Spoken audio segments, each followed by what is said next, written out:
Goeiemôre my boetie en sissa, wees gegroet in die wonderlike naam van Jesus op hierdie geseënde donderdagoggend. Ek hoop julle het baie lekker geslaap en julle is uitgerus vir hierdie dag. Kom ons bid saam. Vader, baie dankie dat ek vir my boetie en sissa kan bid vanoggend. Here, baie dankie vir 'n nag van rus wat in ons lewens toegevoeg was.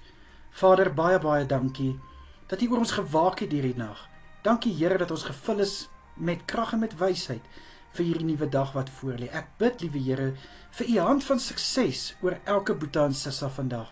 Liewe Here, ek bid dat hulle voorsien sal word van dit wat hulle nodig het, dat hierdie dag voorspoedig kan wees. Ek bid, liewe Here, vir besluite en keuses wat moet gemaak word, dat elke een insig sal hê om die regte besluit en die regte keuse te maak.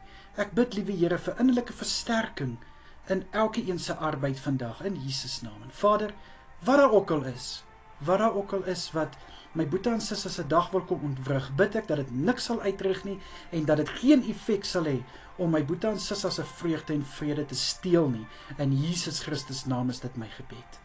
Vader, beskerm asseblief elke een deur hierdie dag en ek bid dat U elkeen sal veilig hou in die kosbare hande.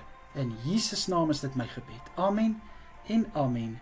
Baie dankie dat ek die voorreg het om vir julle te kan bid.